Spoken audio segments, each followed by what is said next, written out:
So let's kind of keep going with this biaxial stuff here. So we went over this a little bit here, this idea of how the biggest shear stress can be out of the plane in a biaxial element. So the idea here is that we've got different ways of calculating things, I guess you could say. There's some shortcut formulas that are kind of quick and easy that we can use that sometimes can be pretty handy. So the basic, where these come from is the fact that if you calculate the principal normal stresses, which are the greatest normal stresses in an element there, that there's a radical that's the second half of that formula. And it happens when you work out what tau max is, it equals that radical. Okay? So that's where this starts. So what you can do is substitute tau max into this formula. This is formula 28 and 29 I'm looking at. All right, and when you do that, you can just work with the relationships here and come up with two of these common formulas. The first one is that tau max is plus or minus sigma max minus sigma min over 2. All right, and that's formula 30. And the other is this formula that we can use to find sigma 2, let's say, if we have sigma 1. So sigma 1 plus sigma 2 is sigma x plus sigma y. Okay. So these are just formulas 30 and 31. And when we take that shear formula and apply it to a situation here, what we can see is that you can run into different situations to find the maximum shear that you have to design for. So this is in your book. We were looking at this for a bit.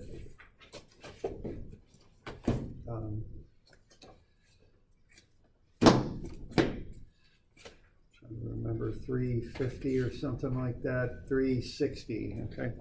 So the starting point on this is, even though we're looking at biaxial loading, it's a three-dimensional object. So we call it biaxial loading with sigma x and y, and the principal stress is sigma 1 and 2, but there's a third stress that's 0 in the z direction, okay? We don't really talk about it so much because it's 0. We don't deal with it much. But when you start looking at that shortcut equation for shear, that can matter because you have to look at that equation and plug in 0 for sigma min and check and see if that might lead to a really large shear stress. So that's the basics of this. So I just had a couple examples here. Looking at these, and what I was looking at was applying that shortcut formula to find the maximum shear. So in this first example here, what we've got is we have principal stresses, which are sigma max and min of 50 and negative 10. So if you apply that shortcut formula and use those numbers, you come up with a tau max, which would be in plane. That's the difference between those two in plane normal stresses, max and min there, of 30. Now, you always want to check that second possibility, where instead of using sigma min, in this case, is at negative 10, you could use 0, which would be sigma z, okay? That one right there. And if you do that, you're going to come up with tau max out of plane, which is plus or minus 25, okay? So in that case, the in plane tau max governs.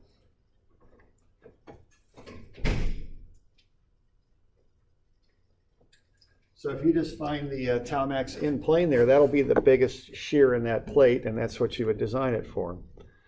Okay, you can notice here that the principal stresses have opposite signs. That one's positive and that one's negative. So you're taking minus a negative on this side. So 50 minus a negative 10 over 2 is bigger than 50 minus 0 over 2. So the general rule here is if the principal stresses have opposite signs, the in-plane tau max governs. Okay? But the second case here, I've got two positive principal stresses. So tau max and tau min have the same sign. So in this case, it's 50 minus 10 over 2, which is 20. When you plug 0 in for sigma min here, which would be sigma z, okay, you're going to get 50 minus 0 over 2 plus or minus 25, okay? So the out of plane shear stress is the big one. So if this thing were to fail in shear stress, it won't shear in the plane, it'll shear across the edge right there, okay, at a 45-degree angle. So this is something we got to watch for, because if you're designing stuff, you really want to be sure you've got the absolute maximum shear stress. And this is a way to check and see if it's out of the plane. You just take your biggest principal stress, regardless of sign, just the absolute value being the biggest, and just divide it by 2, basically, because you're taking that minus 0 over 2. So you just take your biggest principal stress, whether it's positive or negative. So biggest magnitude, biggest absolute value, and divide it by 2. And that's the shear stress that's occurring out of plane. Okay. So it's just something to check. And in a week or so, we'll get to an example where it's really quite significant, you know, and you have to consider it. All right. And I give you another example of this on 3. So we got any questions on that, I guess? Yeah. Yeah. I had a question about equation 29. It's listed as Tomax in plane. It's a different equation. What was Right. Yeah. So 29, right? So yeah. So it is in plane. So your question about that? Well, you have your equation here is listed as Tomax in plane. Well, on that example you just gave, like you said, it stated Tomax in plane, and then you just use the equation for Tomax. So just curious where we use equation 29. So this one here? Yeah. Okay. Yeah, I know. And this stuff, there's just so many twists and turns on this, it gets a little confusing. I'm sorry, but it's just the nature of it. Okay, the reason, so this is the Tomax formula, which is, I'm using formula 30. Right. And it's in plane because I'm using the 2 in-plane principal stresses, 50 and negative 10. So that's why I'm putting an in plane on that, because I'm using the 50 and the minus 10, which are the normal stresses in the plane. The other one, I'm saying out of plane, because I'm using that 0, which is sigma z. That's out of the plane. What case would we use equation 29? I think it's more my question. Okay, 29, okay. Equation 29 is a quick way to find the maximum shear stress in plane only. So it's a quick way. And I don't know, that's about it. I don't use it much because the only advantage of it is it's fast. The disadvantage of it is it's hard to really know what orientation the shear acts at, because you got a plus and minus out in front of that thing, and it's hard to make a good clear sketch based on that equation. So I just put it there. It's commonly used for quick answers, I guess, is about the best I can do with that. Thank you. All right, so we're good. All right, so let's just kind of look at, any other questions?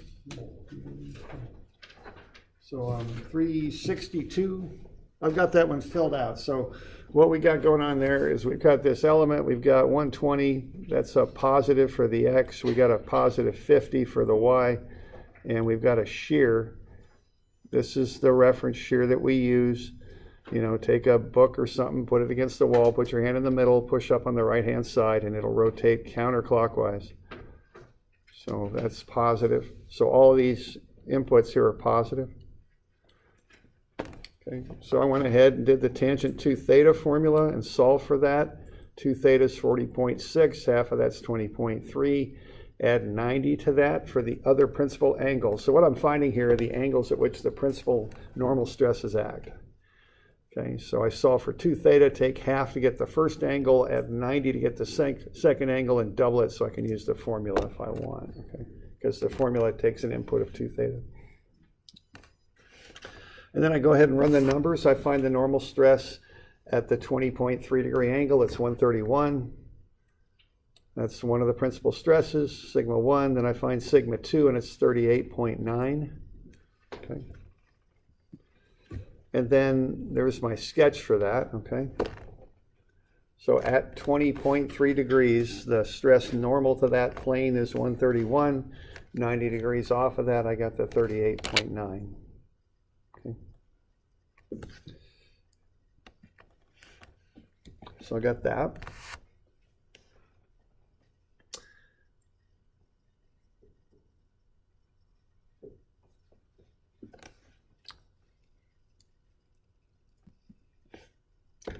All right, and then I can find the in-plane shear stress.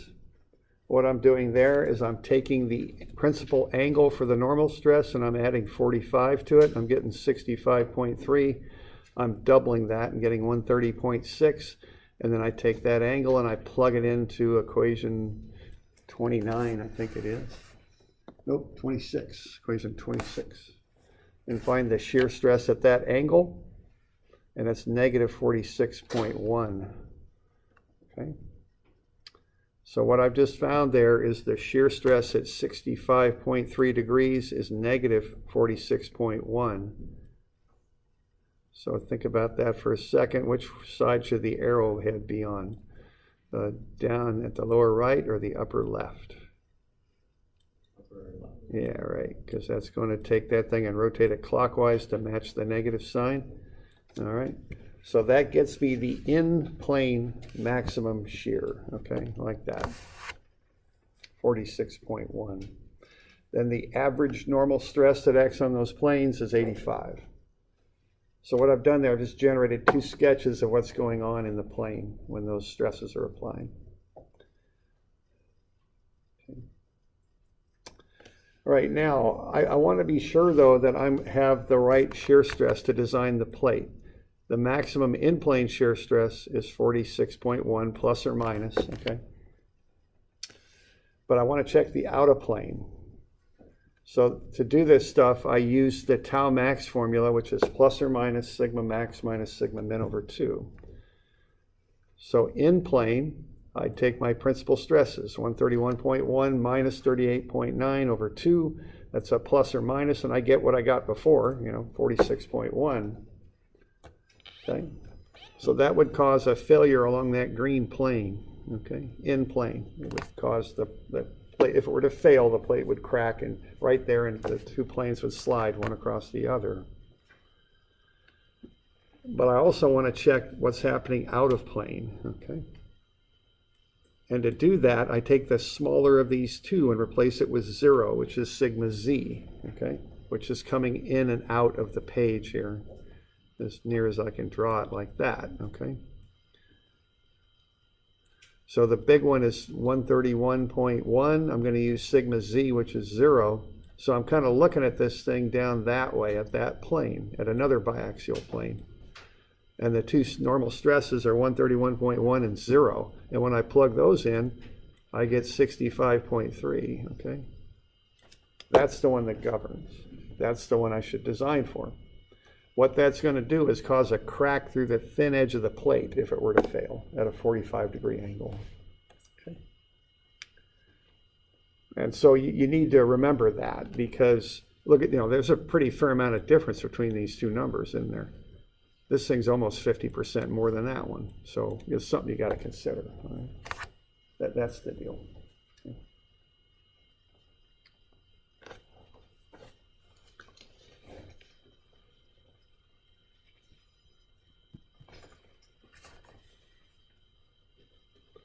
So we doing all right with that? We got questions on that?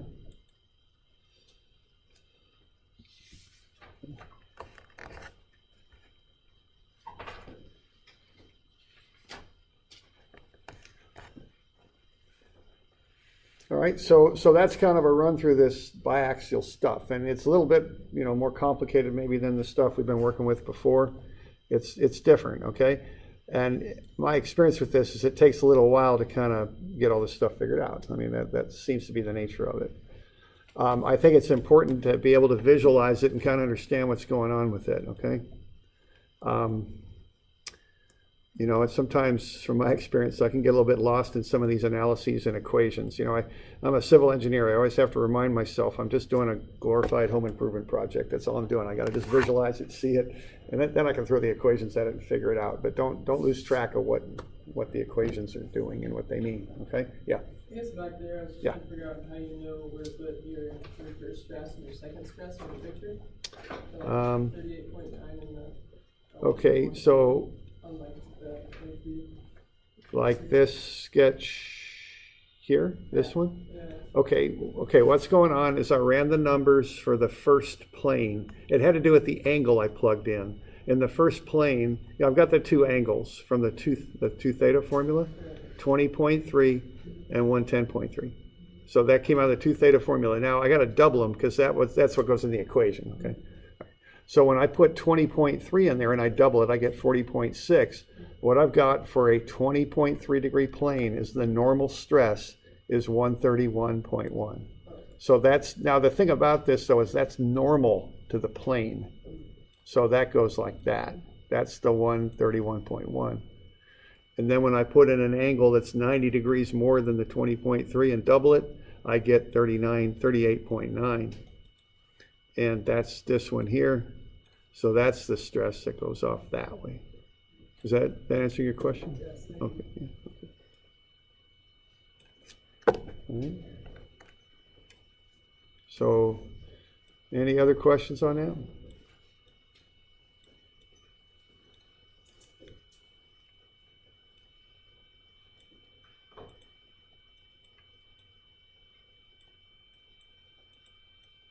All right.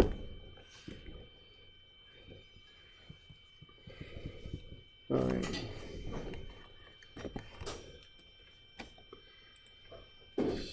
So let's have a look here at some kind of examples of some things, so we can kind of visualize some of this. I think it's helpful. So what I've got here on page 370 is just an attempt to kind of bring this at a more common sense level, okay? As I was just talking about. So what I got here are 3 different examples. We got stresses on these materials, and I've this is a bit of a simplified example, but I'm just trying to get it so we can sketch a failure. Now normally things don't fail, but if we can sketch failures, they help us to visualize what the stresses are doing. That's my intent here. I mean, normally things don't break. We don't want that to happen, but it helps us to visualize what we're talking about here. All right, so why don't we kind of run through these? They're on page 370. And what I'm after here is for you to be able to visualize a little bit what we're talking about here. All right, so what we have here is a material. So this is sheet metal. What's sheet metal the weakest in? What does sheet metal not handle very well? Is it tension, compression, or shear? Yeah, what happens to sheet metal when you compress it? It buckles, yeah. It's thin. It just doesn't have any real resistance to compression to speak of. Once it gets a little bit off center, it'll just buckle and it just goes, okay? So I would assume that if I start applying loads to this, let's say I apply these loads and I just start increasing them until I get to failure, I would assume here that I'm going to get a compressive failure. That would be my assumption. All right, so what I did, I ran the numbers for you already. I just put them into my little spreadsheet there and kicked them out. So if I apply these stresses, and let's say these were enough to cause failure, let's figure out what this thing would look like if it failed in compression. Okay, so what I did, I ran the numbers. I got theta 1 angle is 40.3 degrees. I got sigma 1 at that angle is negative 20,000 and some odd psi. I got sigma 2, 90 degrees off of that is 9707 psi, and I got the shear at 15,207. Okay, so I just ran the numbers. Now let's say these numbers were big enough to cause a compressive failure. What's that thing going to look like after it fails? That's my question there. So sketch it up after it fails. And just take a minute, then we'll have a look, okay?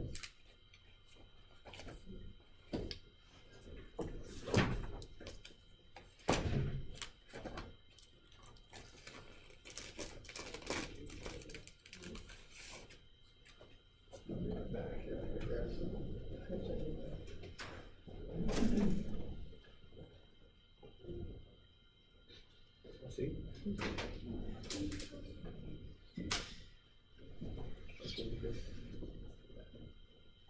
Pues así.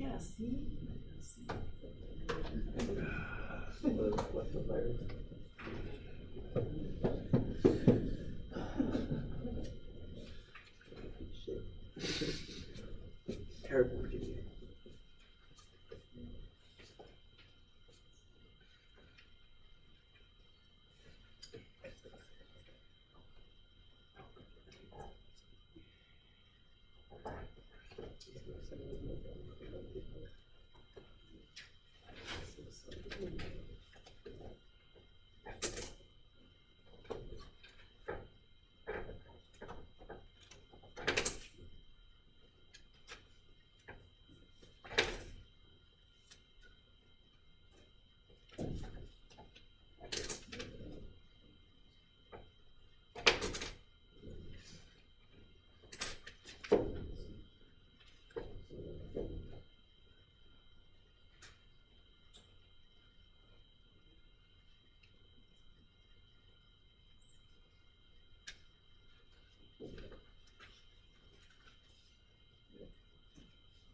All right, so what's this thing gonna do here? Now it has, now where's the compressive stress act at? The angle is what? Yeah, 40.3. Now where does that come from? Vertical plane or horizontal? Vertical. Which direction is it? Okay, positive is clockwise, counterclockwise. Yeah, right. Now let me just give you a little tip for things. Remember that, okay? Just remember that for stress. Vertical plane, counterclockwise. I might give you an angle any which way. I might put a horizontal angle on there, but you don't use that angle. You always got to calculate vertical counterclockwise, okay? Or if it's clockwise, then it's negative, okay? Remember that, okay? Okay, so there's the plane. And actually, it could be any number of planes. It could be any of these planes here. Now, which way does the stress act in orientation of those planes? How does the stress orient to those planes? Which way is it pointing? Right, okay. Now, the deal is that it's normal to the plane, right? Yeah. Okay, that's the important thing here. What the angle gives you is where the plane is. These axial or normal stresses are perpendicular or normal to the plane. So the compressive stress is going to look like that. You with me there? So what's going to happen is that thing, if it fails, is it's going to accordion in, kind of like that. All right? Yes. Did I get that right? Let's try that again. Okay. There we go. So kind of in like that. That's how I would expect that thing to fail. So that's what we're talking about here. And this is why we're going through that.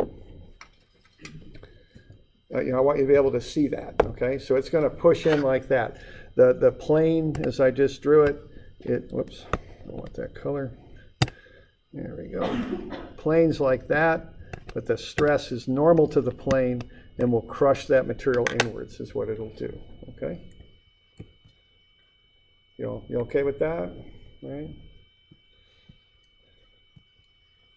How about concrete? If I just got unreinforced concrete, what's it weak in? Yeah, tension, okay? You're going into civil, you probably want to know that, okay? Concrete doesn't do well in tension. Concrete's granular. It doesn't have long fibers that lap at all, so it grains. So when you start pulling on it, there's nothing there to really resist that pull. You can push on concrete a lot, and it's very strong in compression, but not tension. All right, so why don't you draw up a sketch? If those stresses are enough to fail this concrete, what's it going to look like after it breaks?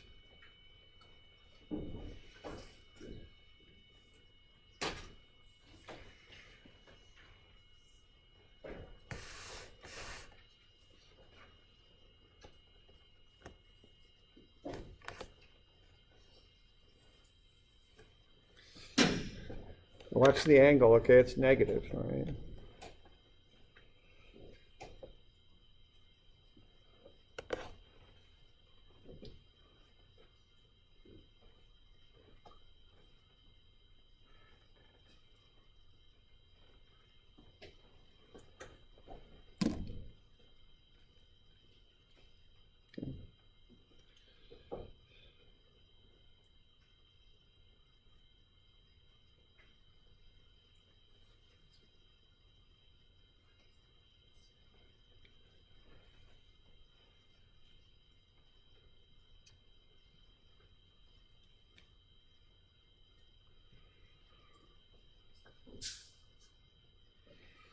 All right, so that plane's negative. So you don't have to draw it off of that left-hand side. You can come off the right-hand side if you want, but it's negative. It's clockwise, all right? We good with that?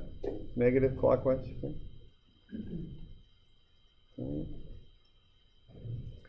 And what we got going on there is we got tension on that plane. Tension pulls. Okay. Now, the thing here is that the stress, see, we're talking about normal, axial. They're called axial or normal. Normal is probably the better word in this case because it's normal to the plane, okay? So we okay with that? So it's going to pull like that. All right, so that's a tensile stress in that direction there. So it'll go like that, okay? Now, Now, we don't know where, it might be this plane that fails, it might be that plane. That's all due to just, how all those atomic bonds are in there. I mean, who knows exactly which plane it'll fail on, but it's going to be at that angle. That's what we would expect from this situation. All right. And this is just, again, like I say, just a way to help you kind of visualize this stuff.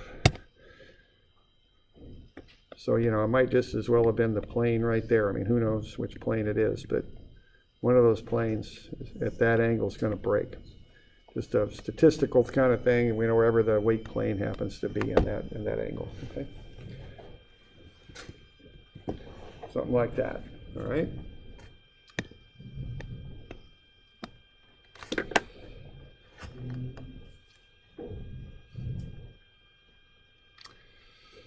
All right.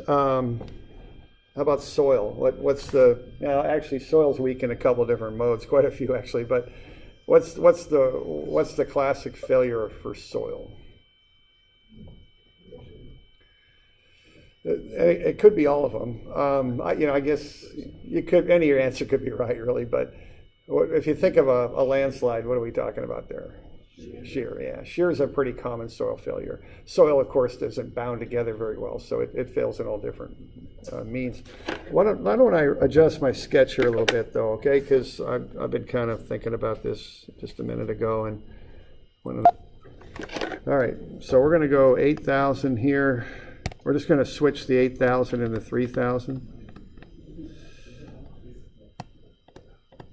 And then I'm going to switch the direction of the shears, too. I think this will actually make a little bit more sense in the failure plane mode. Okay, so let's change it a little bit like so. Now the angle will be the same. So we'll just stick with that. That's going to be theta 1. And then tau max is going to be negative. And I'm not sure what these numbers are, so we'll just take those out. Oh, sigma average ought to be the same. I'm not quite sure. Those two might switch, but we don't care about those because we're looking at a shear failure. So I got 15.5 degrees, and I've got tau max is negative 2915, okay? So if we got our element here, why don't you draw up where the shear failure plane will be on that element?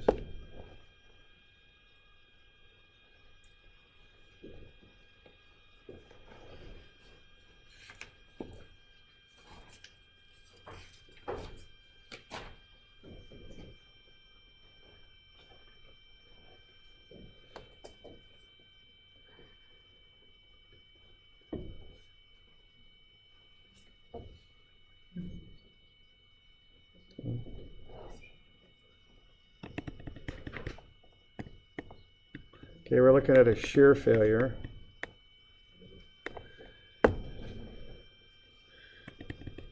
Is that the plane? No. Okay, why not? Why isn't that the plane?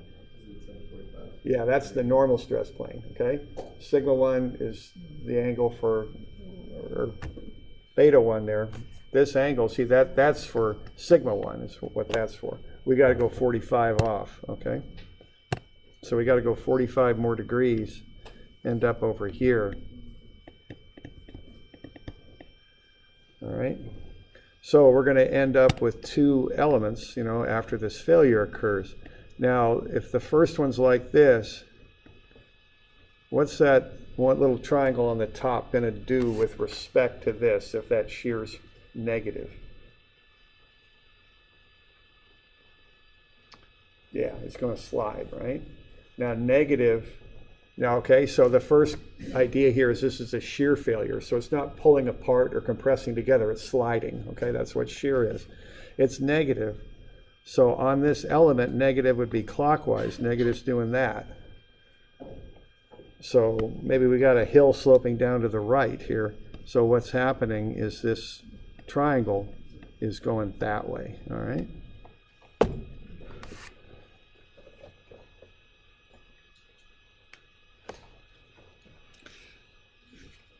So that's just an attempt to help you see this stuff a little better, I don't know, for whatever it's worth, okay?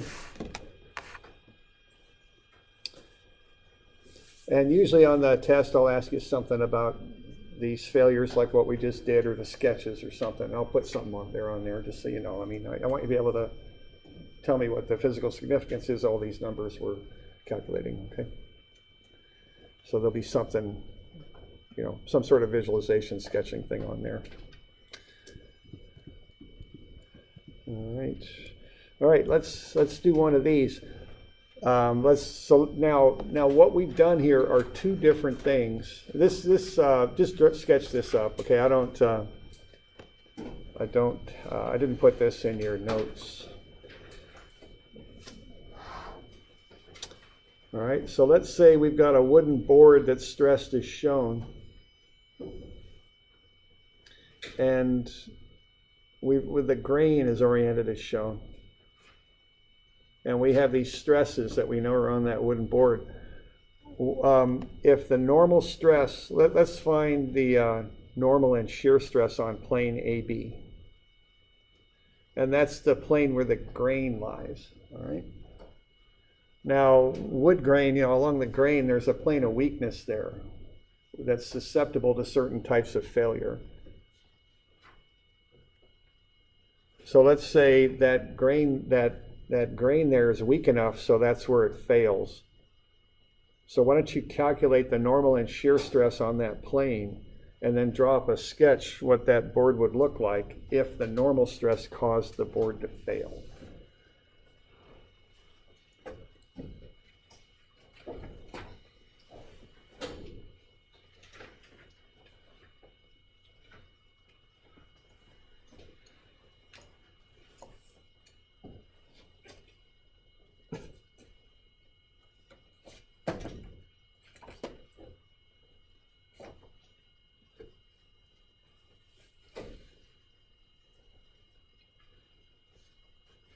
So this isn't in your book, you just have to sketch this one out.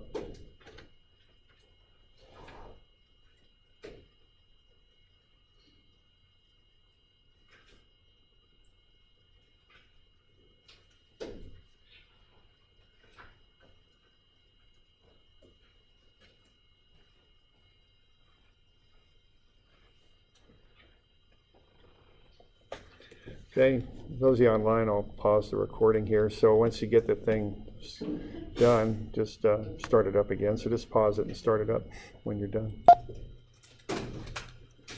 Okay, so what angle are you going to put into the formula there? 25. Yeah, 25. Yeah, right. It's going to be twice 25. So, but you know, you want that angle, right? And again, as I just mentioned to the people here in class, I'll test you on this on the exams at some point, and I might give you an angle that isn't from the vertical. So it's up to you to put it in there. So what I'd suggest is just draw your own angles in there from the vertical, okay? So you want 90 minus 65, which is 25. And then, as someone said there, you want to double that for the formula, okay?